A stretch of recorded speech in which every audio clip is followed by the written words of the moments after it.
reacting to external demands or instruction rather than in ways determined by his own interests and energies and power. He says we may admire what he does, but we despise what he is.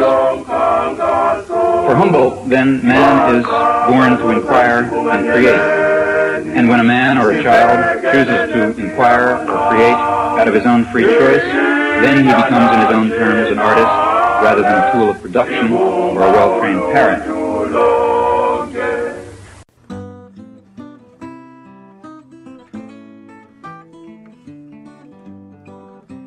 Welcome to the 33rd episode of the Diet Soap Podcast, entitled Indigo Springs.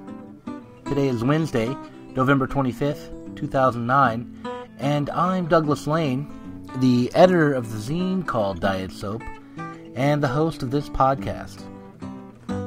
This week I talked to the author AM Dellamonica about her debut novel called Indigo Springs. Alexandra Margaret Dellamonica is a Canadian science fiction writer who has published over 30 short stories. And her first novel, Indigo Springs, is out from Tor Books right now. I should also mention, both in the spirit of full disclosure and in order to offer a clarification, that Alex and I have known each other for about 14 years because we were both students at the Clarion West Writers Workshop in 1995. That's in Seattle. Clarion West is a 6-week writers workshop where the students are taught by established writers, and you hear me bring it up during the interview. But before we jump into that interview, I want to point out that this week's podcast features a short story by the author Ben Burgess. Ben was a guest in episode 25, and last year he contributed a story called The True Meaning of K-Day around Thanksgiving. So I'm glad to bring it back this year on the podcast to make it a holiday tradition. Anyhow, without any further ado, you'll be hearing a conversation with Alex Dellamonica after the guitar winds back around one last time.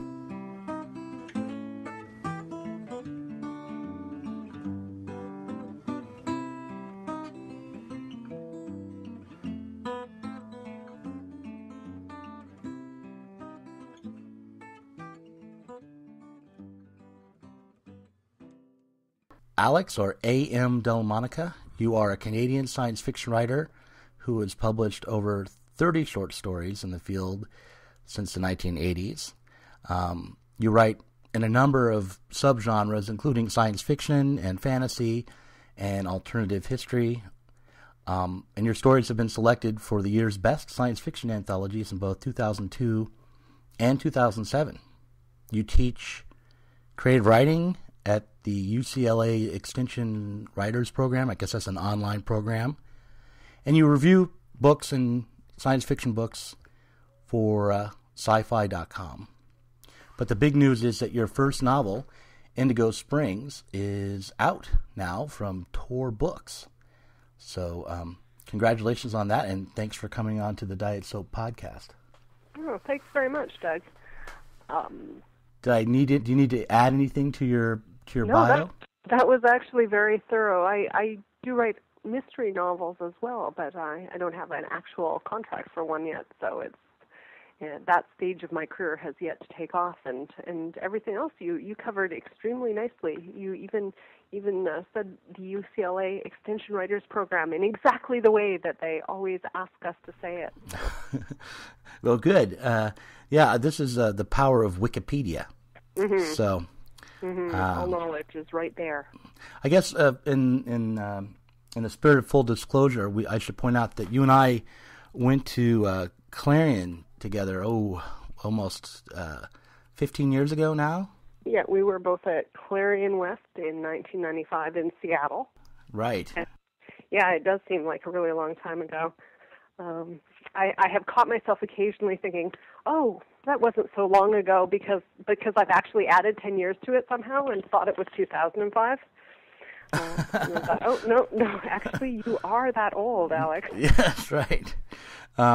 Yeah, no, I was just going to say it seems like a long time ago because it was.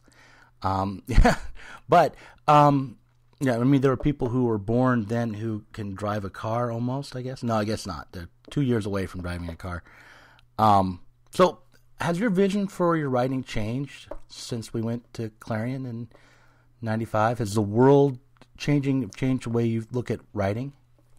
Well, obviously I've accumulated almost 15 years of experiences that I didn't have then. I think I was 28 when I went to Clarion, and I did think I had it all figured out in some ways at that time. And now I think I have a small amount more figured out, and that's, a very small portion of what there is. My focus has also changed a lot. At that time, I was writing, as I do now, about, the world I was living in and the experiences that were sort of available to me at the time. And, I wrote, because I was working in an office, I wrote some sort of funny science fiction-y secretary stories, and I wrote about my daily commute, and I didn't have as much history research sort of under my belt as I've been able to do in the last decade. So I dabbled a little in alternate history, but I hadn't dived in it to any great extent. Now, Indigo Springs, your novel, that is not an alternate history book, is it? No, it's not. It's being called eco-fantasy because it's about three friends who unleash inadvertently a mystical disaster on the scale of Chernobyl that is both magical and environmental in nature. They essentially render a good chunk of Oregon uninhabitable by turning it into an enchanted forest. Full of monsters. Well, yeah, in the promotional material says that your novel is the story of a woman who discovers that her recently deceased father has literally tapped into a magic river or magic that's flowing beneath his home, and she moves in and starts using that magic blue liquid, pumping it up, I guess, and using it to create enchantments. Why did you choose to write a book about magic as a natural resource? As a natural resource. Well, I had written a couple of enchantment stories before I ever started Indigo Springs. I had written a story called Nevada, which was, again, about these sort of ordinary, everyday objects that had weird possibilities and abilities to them. I'd written a story called The River Boy, which was set in northern Alberta, which was, again, about, a kid in high school who's sort of going through this sort of big thing with discovering his sexuality and experiencing homophobia as a result, and then he finds this magical object that seems like it's going to make everything okay. And I was really enjoying writing them. And at the same time, I kept embarking on failed beginnings of stories about this magical blue fluid. And it quite often happens with my books that I'll be writing something that's not working, and I'll be quite antagonistic to the idea, just go away, stop bugging me, you're not working out. And eventually what I did was I paired the idea of this fluid, which is called Vitagua, with the idea of where are these objects coming from, where is their source. Scarcity is obviously something I'm very interested in as an environmentalist. We are slowly burning up our oil reserves. We are turning them into carbon dioxide, and that's having an immense effect on the planet.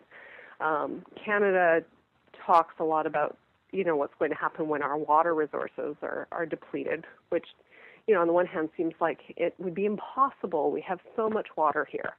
And on the other hand, doesn't seem all that implausible anymore at all.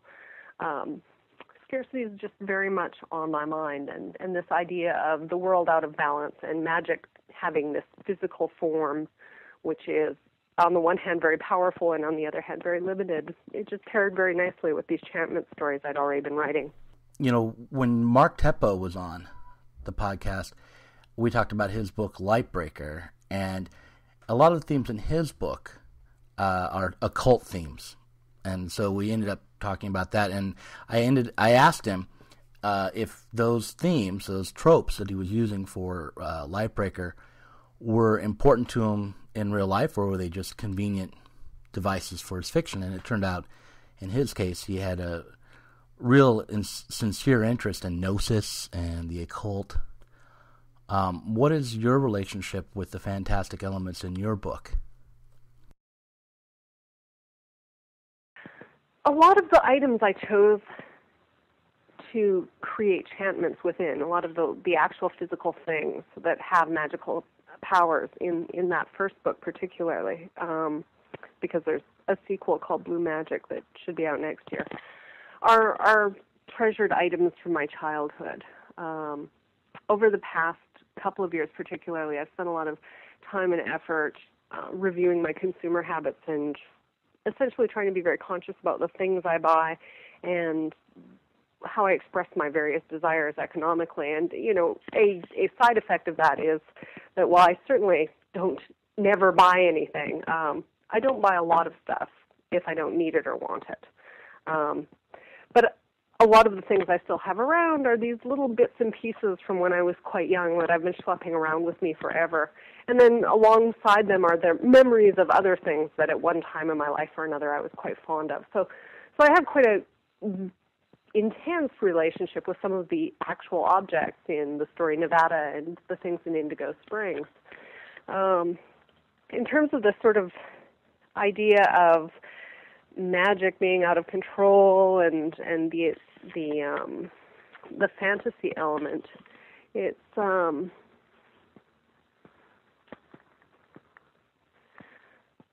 are a few elements. Some of it is that power fantasy we all have, right? Well, just give me enough power and I'll fix the planet, which, I think writers particularly are prone to, right? I'll just snip the population group by this much, and then I'll, reallocate this and do that, and, sure, I'll make a big mess, but I'll be able to fix it because I'll still have the power.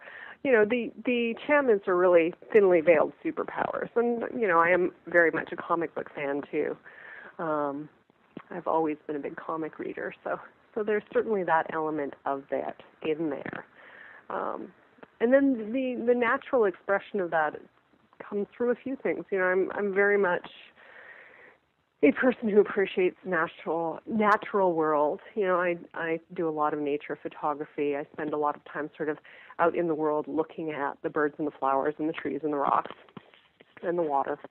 And just by chance, I've had the opportunity in the last 15 years to get to know a group of environmental scientists who are just sort of on the periphery of my life. And so I have all this peculiar knowledge I've accumulated through them about river health and carbon budgets and how forests are managed and how that affects them and how they're different from forests that aren't managed and what's happening to both kinds of forests, as the global climate change thing continues. So it's sort of a big combination of that desire to be in control of the world combined with the random bits of knowledge that are sort of unique to my experience, the things that I've been exposed to.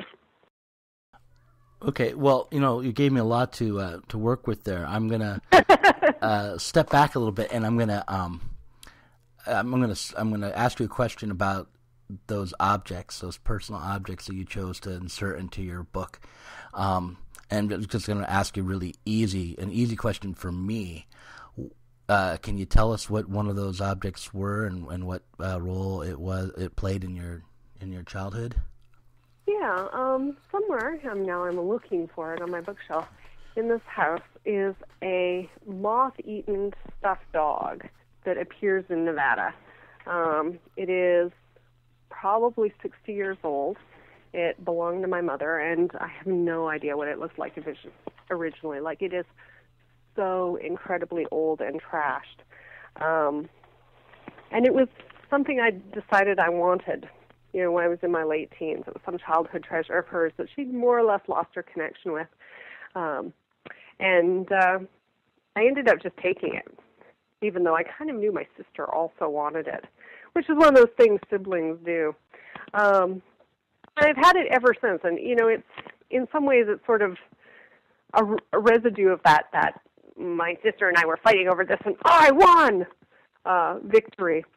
But I had a really interesting revelation about it a few years ago, which was that my choir was performing a bunch of songs from Broadway musicals. We were doing this big Broadway musical review kind of concert.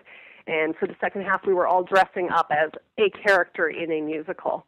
And I had a blue dress with a little pinafore, and I have long brown hair. So I thought, well, Dorothy's easy.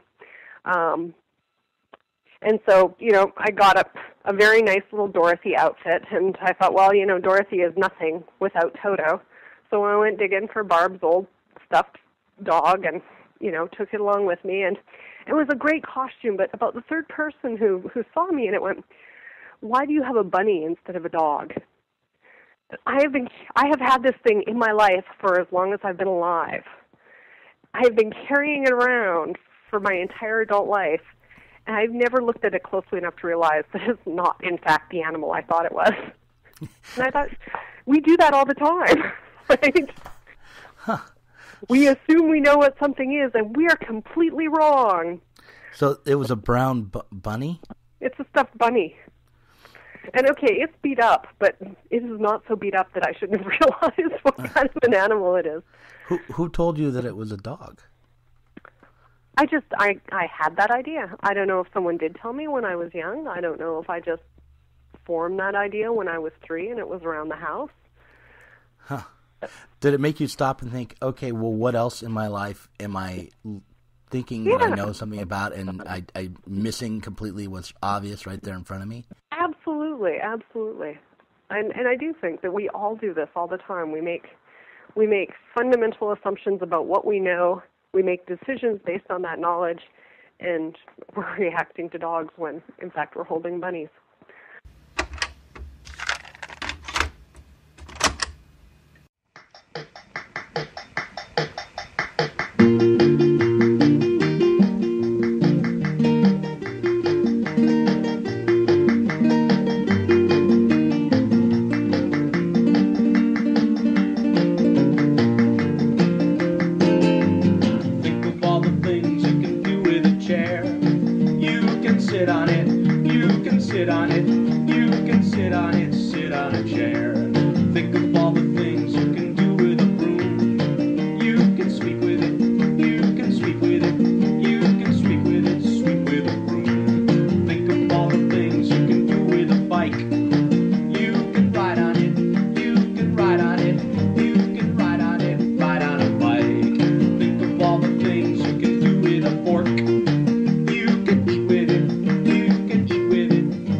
What was the last thing you said that was on point? On topic? Are you kidding? Oh no! So we were talking about fantasy and why what compels you to write fantasy and what you find of value in it, and to the extent that you limit it to. That's right. We were talking about telepathy. We were talking about telepathy, and you don't have a real you don't believe in telepathy, really. No, but I think writing it can be argued that writing achieves the same thing, especially now that we have email, right? Now it's not even, at some point someone will pick up my thoughts and they will be transferred to their mind. It's like pretty darn quick I can expect an answer because you'll know what I'm thinking. But what about phones? I'm just so not a phone person. What would the difference be between that and speech? It does seem different. It does, but I'm not sure why. I would think that the speech would be even a more direct way of communicating, that your thoughts are less censored or mitigated or whatever. But that your thoughts are more directly expressed through speech, even if more. Oh, it's true. We found the reductio ad absurdum of last week's brilliant epiphany, because we can just talk to each other. The bonus as a writer is that you can talk to people you don't know. You can talk to people after you're dead. Right. It's time travel. It's not telepathy. It's true. It's got that forward momentum. Yeah. At least you hope. Yeah. So it's a way of communicating with the dead. I often feel that way when I'm reading, not when I'm writing, when I'm reading someone's work who's passed on. Right. So I've gone off my script here. Well, let's just find the script and before we wander so far that we've both forgotten what we're talking about. So I'm going to ask you back about Indigo Springs. Indigo Springs is the first book in a series of books? In a pair, a duology, as they sometimes call it. The second book is called Blue Magic.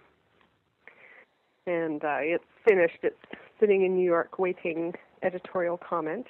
And that one starts off in the forest? Well, I don't know how much spoilerage you want on how Indigo Springs. It's up to you. It picks up a few months after the end of Indigo Springs. So Indigo Springs ends with a sort of reversal in where Astrid and Sahara have been for the preceding 3 or so months. And it ends with Will Forrest deciding to stick with the military guys for a little while longer, even though Astrid's made him an offer to sort of join the mystical side of things. It opens basically 6 months after the end of Indigo Springs with the opening of Sahara's big show trial for terrorism. Was it difficult for you to write the second book quickly? Did you have to write it quickly? I have never been so behind on a project in my life. I told my publisher I could do it in 9 months. They said, "Oh, take a year and a half," and then it was a good number of months after that I turned it in. But that was not entirely all about my writing process. Over that same period, my personal life was quite tempestuous. My partner and I went to something like 10 family funerals in 3 years.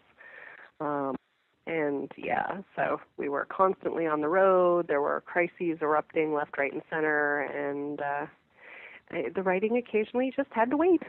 And you're both working at the same time, so it's not like, your writing is your primary, it's a secondary job, right? Well, I like to think of fiction writing as my primary job, but it is the thing that pays least reliably. So I'm very fortunate in that my work schedule is extremely flexible, and that I can almost always spend a couple hours writing first thing in the morning, 7 days a week. But yeah, I commute like other people commute. I have to spend a certain amount of time teaching every day, meetings, blah, blah, blah, the same sort of chase that everyone does, but to a lesser degree than many people too. My time is much more flexible than your average 9-to-5 workers. Well, I'm sorry to hear about all the family tragedy. And You go through cycles. Our family's really large. We had a really good run of not having to bury anyone. So yeah. So did that that look at mortality influence how you were working on the second book? Yeah, it did. I don't know if I would say it necessarily changed any of the specific storylines. Over the stretch of time when all of these sort of difficult things were occurring and we were facing these challenges, it almost, the books both sort of took the back burner, and at times that was kind of frustrating. It was like, and then there's this, and what's going to happen with that? But in a sense, it's kind of nice that that period of our lives has, knock wood, closed for a while. That chapter is closed, and we're counting on a no-death period for the near future. And now the book is out. It's sort of, now it feels almost like it was waiting. But in terms of the writing, I mean, again, being someone who's compelled to write, it's an escape a lot of the time. If I'm working on a book and it's going well, I'm not thinking about paying the bills or coping with some crisis or anything really. I'm just thinking about the book, and that's an immense source of strength. One part of this book is that there's a kind of an environmental or ecological perspective with the blue liquid, but there seems to me there's also another aspect that's social or maybe political, just in the orientation and the relationships of the main characters. Do you want to talk about the queer content in your book? Sure, yeah, that'd be great. Astrid Leithwood, who is the protagonist of the book, is bisexual, and she's sort of throughout the book entangled in this two-way push-pull with her two best friends. Her stepbrother, Jax, is deeply in love with her, and he's not an unattractive guy. He's not someone she would necessarily reject outright, but at the same time, the woman she's always been in love with has come back to town and has also moved into this house full of magic with her, and so she's sort of constantly struggling with all these little issues around being a bisexual woman in a small town, which isn't the same as living here on the coast as I do, and in a very queer-friendly, queer-positive environment. It's a love triangle that doesn't necessarily end all that well, and I have been reaching out to queer media outlets and saying, hey, look, I myself am bisexual, I am bigendered, I am bisectional. The last means that I sing alto and soprano. The book also actually has a transgendered character. Astrid's biological mother, through contact with the magic, goes through a process whereby he realizes that he is actually a guy. And through contact with the magic goes through a very physically easy form of transition. Not emotionally easy, but... So, being bigendered, what does that mean? I should know, but you say you're. I know you're bisexual. You can sing soprano and alto. But the bigendered is a little confusing. Yeah, I just don't know that. So. It's something that doesn't actually take a lot of active expression in my life. I live as a woman. I look like a woman. I have been married to the same woman for 20 years. So I'm not someone who, as I'm walking down the street, is immediately visible as being somewhere else on the gender spectrum. But I've yet to take any kind of psychological test that doesn't put me exactly on the line between male and female. I have male personality traits. I mean, as far those are social constructions to some extent, but at some point in my 30s, I realized that in terms of who I am as male as I am female. And it was a weird sort of realization. I didn't quite know what to do with it, but not an uncomfortable one either. It was just like, oh, this is a piece of yourself that you never particularly recognized before. And I'm a lot more aware of it now because I am in a choir that welcomes people of all genders and all sexualities. And so, I've come to know some transgendered people. And part of being in the choir with them, has been educational, and part of it has sort of led me to be a little more outspoken about that part of my life because, visibly trans people still take a heck of a lot of crap in this world, and those of us who are less visible get to skate. There was this is actually one of the things about science fiction and fantasy that can be so liberating and transformative. Was a big part of this realization came when I was reviewing books for Tangent. They sent me a Circlet Press anthology of genderqueer stories, and it had 2 or 3 stories in it that were basically women with penises stories. They weren't exactly intersex characters. They weren't hermaphrodites per se. They really were women with penises. It was like, oh. Yeah, that's very big. I didn't know that. Yeah. I did Diet Soap, we had our second issue was on gender. Mm-hmm. And I got a lot of submissions of chicks with dicks. Mm-hmm. A lot. I would say about half. And they weren't all written by women by any means. Mm-hmm. And I decided that this was a male fantasy. Right. And that it had to do with, it was, if there's a theory for it in Freud, I mean, the whole castration anxiety is about discovering that your mother doesn't have a penis. Mm-hmm. So, I thought this was a very soothing story to tell yourself. Right. Even there really is a female phallus. Don't worry. It can't get taken away from you. The best of those stories, from my point of view, was about this woman who was well past middle age, who just woke up one day with a dick. Hadn't had one before, woke up one day with a dick.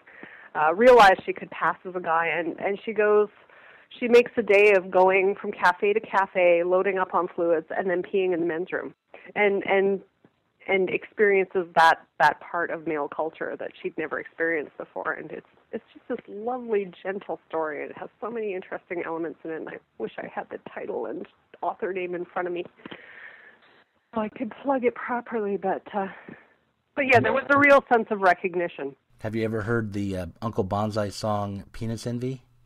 No. Oh, well, you will when this podcast comes out. I have to play that one.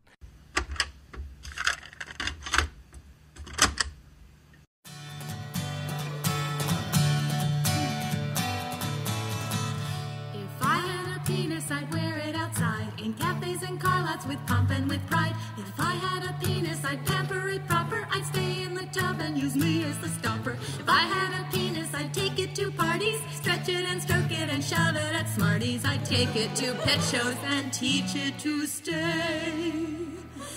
I'd stuff it in turkeys on Thanksgiving Day. I'd rival my buddies in sports cars and stick shifts. I'd shower my spire with girlies and gifts. I'd peek around corners, I'd aim at my toilet. I'd poke it at foreigners and soap it and oil it. If I had a penis, I'd run to my mother, comb out the hair and compare it to brother. I'd lance her, I'd knight her, my hands would indulge. Hands would sink tighter and buckle and bulge. A penis to plunder, a penis to push, 'cause one in the hand is worth one in the bush. A penis to love me, a penis to share, to pick up and play with when nobody's there. I'd sit like a guy, I'd straddle the chair. I'd play with my fly, albeit with care. I'd dip it in chocolate, I'd stick it in sockets. I'd stroll to the movies with hands deep in pockets. I'd stick it in vacuums on vacant verandas, gas-guzzling bobos and poodles and pandas and puddles and drain pipes and doggies and ditches, pools and bottles and bitches, zucchinis and zebras, tomatoes, tomatoes and pineapples, pumpkins and gulches and grottos and melons and marshmallows, gloves and gorillas, Slurpees and slippers, Chinooks and chinchillas. A penis to plunder, a penis to push, 'cause one in the hand is worth one in the bush. A penis to love me, a penis to share, to pick up and play with when nobody's there. If I I had a penis, I'd climb every mountain. I'd force it on females, I'd pee like a fountain. If I had a penis, I'd still be a girl. But I'd make much more money and conquer the world.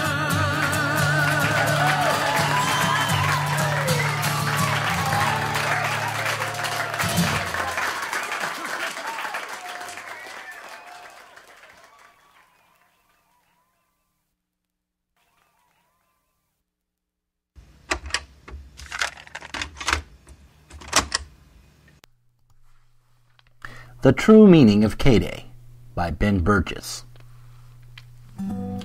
Her son's voice quaked on the other end of the phone as he told Sarah about his art school senior thesis, straining under the weight of a level of self-righteous indignation that only a newly politically aware college kid could sustain.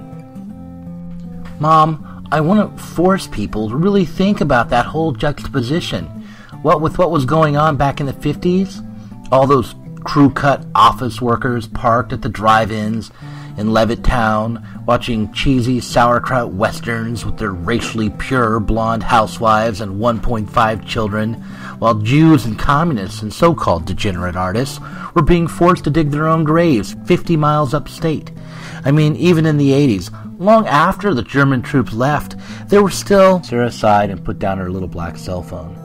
She'd heard enough of her son's long-winded white guilt sermons about the 1950s and how we were all responsible to know exactly where this was going. She was on her first cup of coffee that morning, and she generally needed at least 3 to cope with hearing the human skin turned into lampshades part of this rant.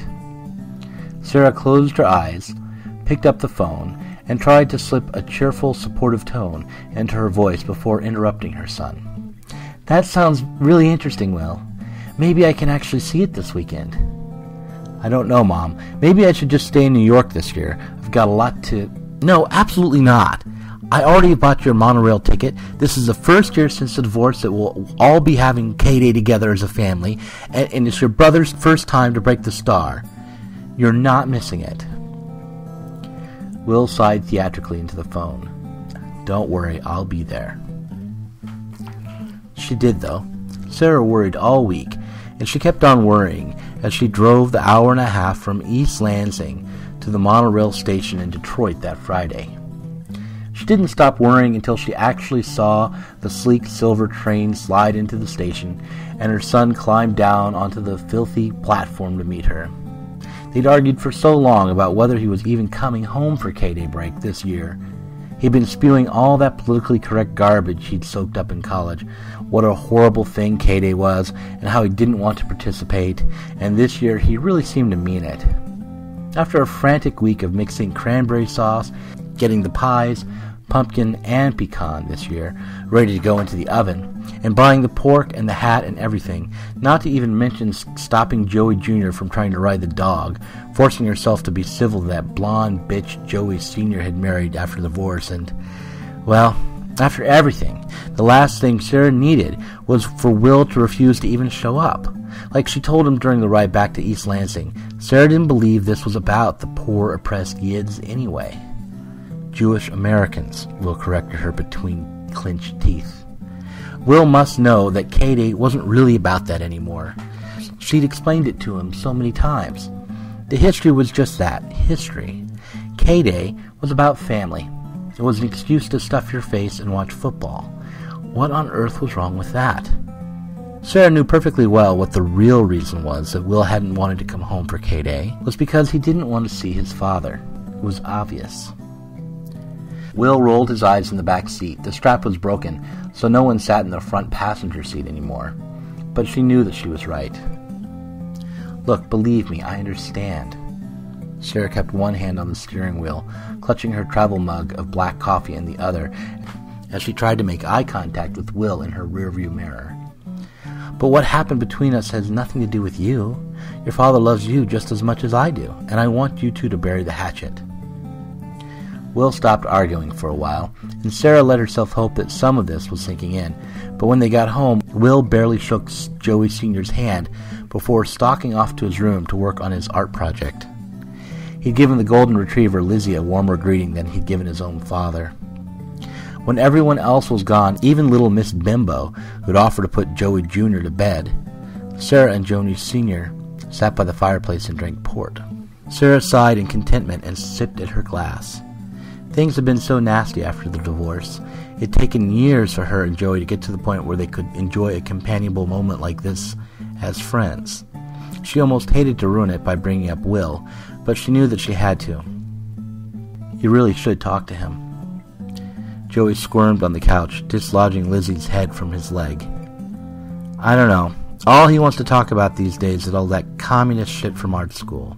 If it had been up to me, Sarah sighed, he'd be going to Michigan State. It was good enough for us, it should be good enough for him. We've talked about this, but seeing as how he's going to graduate in 7 months, I think it's kind of moot. Okay. I'll see if I can talk to him tomorrow afternoon, before dinner. And he did. For a long while, but Sarah was guessing it hadn't gone well, judging by what Will told her when she saw him next. He'd wandered down to pour himself a cup of coffee just before the pig came out of the oven. Hey, I'm really not hungry right now, and I'm almost finished with the rough draft of my project. I might just stay in my room and work until it's time for dessert. Sarah swiveled around to face him, hoping the look in her eyes would inspire terror, or feeling that, at least pity. William Sanders O'Connor, you will do no such thing. This is your younger brother's first year with the Star, and you are not skipping it. Will sipped his coffee like he always did when he was stalling for time, and she continued, Come on, honey. Was your talk with your father really that bad? God's sakes, Mom. It's not about that. Seriously. They're eating dinner, she told him, and that was that. And thank God it was. Will even put his hand on his father's shoulder before they all sat down to eat. Sarah could hardly contain her relief as she ran around setting all the traditional dishes on the table. The pies, the stuffing, the roasted pig with the broad-rimmed black hat, the cranberry sauce side curls, and the candy Star of David in its mouth. By tradition, the youngest member of the family took care of the Star, but this was the first year that Joey Jr. was old enough to do it himself. Joey Sr. said grace, Will handed Joey Jr. the wooden pestle, and the big moment came at last. Sarah suppressed tears at the memory of the first time Will had done this, how proud he'd been, as she watched Joey Jr. lean over the table and systematically mash up the Star until Joey Sr., laughing, took the pestle back. Then everyone took turns giving him hugs, and they all sat down. Telling jokes and stories, eating far more than they should, they had the meal as a family. And really, wasn't that what K-Day was all about?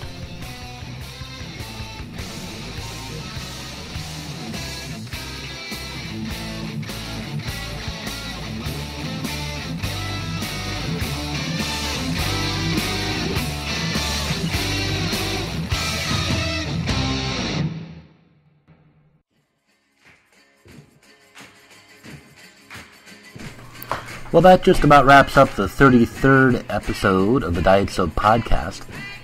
It was a pleasure to talk to Alex Dellamonica this week, and I encourage you to look for her novel, Indigo Springs, and to go to her website. That would be amdellamonica.com. I do want to thank this week's sponsor.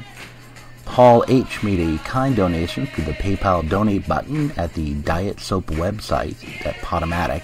That's dietsoap.podomatic, PODOMATIC.com.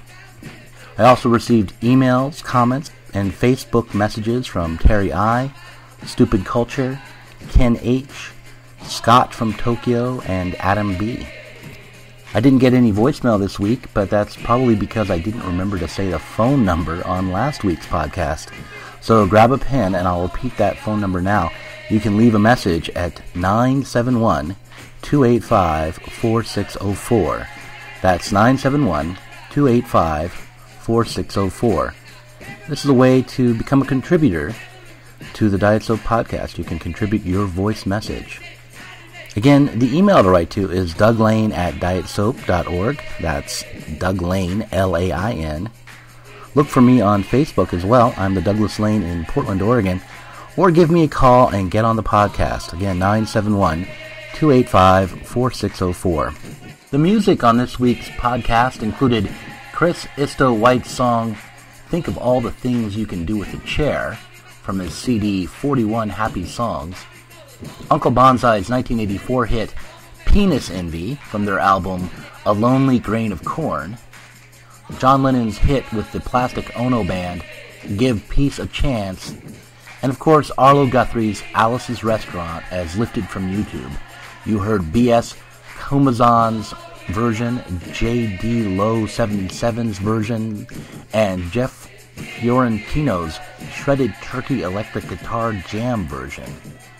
In the weeks to come, you'll be hearing from the anarchist economist Takis Fotopoulos, the mystic Neil Kramer, the novelist John Shirley, the journalist John Bowes, and others. But now, of course, you'll be hearing from my wife Miriam with this week's Titanic factoid.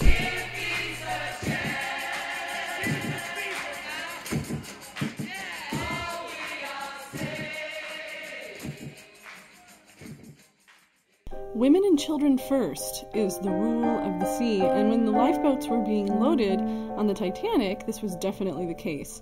In fact, on the starboard side of the ship, First Officer Murdoch followed the rule of women and children first, but on the port side, Second Officer Lightoller insisted on women and children only. So here is the breakdown. There were 332 men saved, 325 women saved, 49 children saved, and this is for a total of 706 people saved total. Incidentally, I want to mention that I think that last week I stated that the total number saved was maybe 607 or something. I sometimes have trouble with numbers, so it's not the first time I've made that kind of a mistake, so sorry about that. It's 706. And it's interesting to note that of the men that were saved, 194 of them were crew, while 20 of the women were crew. Okay, so in 1912 America, the suffrage movement was well underway, and so it's no surprise that the rule of the sea was a subject of much discourse following the sinking, and much was made of the heroism of those men who stepped aside, either voluntarily or not, so that women and children could board the lifeboats. For example, in an article in the Baltimore Sun, April 20th, 1912, called Heroes Lay Down Their Lives That Others May Live, the author states, "And surely the mighty waves washed lightly over the form of Colonel John Jacob Astor, who, favored with every blessing in life, a devoted young wife, an expected child, and untold wealth at his command, counted all well lost that another might be saved, and went to his fate like the true gentleman." John Jacob Astor's marriage to his young wife was actually a bit of a scandal, as he had been recently divorced, and further, he did try to get into the boat, but to be with his wife, and was told he couldn't get in, so I'm not sure how heroic he was. But there's writings like this all over the place regarding the heroism. And George Bernard Shaw wrote about the Titanic in the Daily News, and the article is entitled "The Titanic, Some Unmentioned Morals," and this was May 14th, 1912. "What is the first demand of romance in a shipwreck? It is the cry of women and children first. No male creature is to step into a boat as long as there is a woman or child on the doomed ship. How the boat is to be navigated and rowed by babies and women occupied in holding the babies is not mentioned. The likelihood that no sensible woman would trust either herself or her child in a boat unless there was a considerable percentage of men on board is not considered. Women and children first. That is the romantic formula." So, amidst all kinds of disaster, people are interested in the heroism and the romance that seems to kind of go with that. Some argued that the heroism aboard the Titanic spoke of an age of chivalry and noblesse oblige that was regrettably passing away. For example, in the editorial in the Tampa Tribune, April 22nd, 1912, called "The Age of Chivalry," the editor writes, "Amidst the din of votes for women, the clamor and the window smashing, we frequently hear that the age of chivalry is dead." Let us have the suffrage, they say. Woman is no longer deferred to. What we want is the ballot. Never mind the gallantry. Give us our rights and we will take care of the rest. But Alice Stone Blackwell, who was a suffragist and a reformer and an editor, wrote April 27th, 1912, in the Woman's Journal, article entitled Suffrage and Life-Saving. An effort is being made in some quarters to deduce from the wreck of the Titanic an argument against votes for women. Now we have chivalry, and if we had votes, we are told chivalry would be destroyed. There never was a clearer proof that the question, who shall be saved first, at sea has nothing to do with the ballot. Others say the manifestation of chivalry on the Titanic shows that women do not need a vote. Chivalry is enough. But the law of the sea is quite different from the custom on land. The captain is expected to be the last man to leave his ship. All other lives must be saved before his. The captain of industry makes sure first of a comfortable living for himself, even if the workers in his employ die of tuberculosis through insufficient food and unsanitary conditions. The chivalry shown to a few hundred women on the Titanic does not alter the fact that in New York City, 150,000 people, largely women and children, have to sleep in dark rooms with no windows. That in a single large city, 5,000 white slaves die every year. The lives and health of thousands of women and children are sacrificed continually through their exploitation of mills, workshops, and factories. These things are facts. The wreck of the Titanic was due to the reckless and unrestrained commercialism which too largely rules the world today, and which women's suffrage, we believe, will tend to mitigate. Women bring men into the world. They know the cost of human life.